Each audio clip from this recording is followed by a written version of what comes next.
We find ourselves in a moment of profound concern for the Catholic Church and the wider world, as Pope Francis is described as being in a critical condition following a prolonged respiratory crisis. The 88-year-old pontiff, battling double pneumonia and a complex respiratory infection, is receiving high-flow oxygen and blood transfusions, with doctors warning of potential sepsis and further complications. And the moment demands reflection not just on the Pope's health, but on the broader ramifications of his condition. Pope Francis has spent over a decade reshaping the papacy, focusing on social justice, interfaith dialogue, reform within the Vatican. He was due in Turkey, in Nicaea, very soon. His Jesuit approach to leadership, to celebrate the anniversary of the Nicene Creed, and his pragmatic yet deeply spiritual approach has won both admiration and opposition within Catholic circles and beyond. And if his condition worsens, what does this mean for the Church? His frail health challenges are well documented. Having had part of his lung removed in his youth because of pleurisy, he's been prone to respiratory issues, and the latest episode follows previous bouts of bronchitis, abdominal surgery, and flu-like symptoms that have increasingly limited his physical mobility. Now, the Vatican's shift in tone, describing his condition as critical and his prognosis as guarded, suggests heightened levels of concern. The primary medical threat remains sepsis, as Dr. Sergio Alfieri, the head of medicine and surgery at Gemelli Hospital, notes. Should the infection enter his bloodstream, it would be exceedingly difficult to combat given his age and his frailty.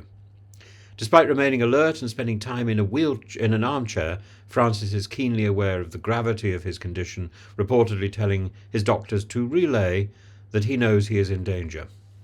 The spectre of papal resignation has hovered over the Vatican since Benedict, since the previous pope stepped down in 2013, an event that shattered centuries of tradition. And Pope Francis himself has acknowledged that the possibility of resignation is there should he become incapacitated. But canon law remains ambiguous on what happens if a pope is too ill to govern but doesn't officially resign.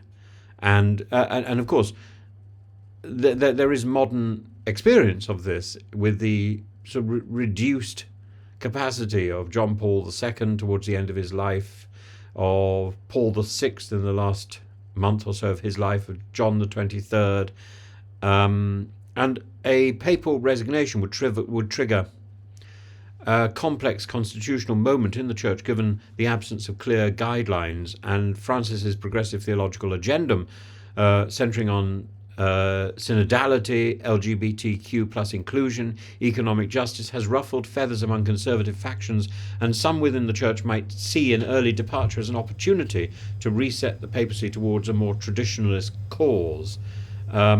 Beyond the Vatican walls, the Pope's health has global ramifications. Francis has been an outspoken advocate for climate action, economic equality, peace, diplomacy, most recently weighing in on the conflicts from Ukraine to Gaza, and his absence from public view has already forced Vatican officials to take a more prominent role in managing ongoing diplomatic efforts. If his condition deteriorates further, the Church's influence on pressing global issues could be momentarily diminished. And moreover, there's a question of continuity. If Francis were to step down or die, the College of Cardinals, stacked with many of his appointees, would select his successor, and that means his influence would be likely to persist through the next papacy, though the ideological balance of the Church itself remains uncertain. As Pope Francis battles for his health, therefore, the Catholic Church stands at a crossroads.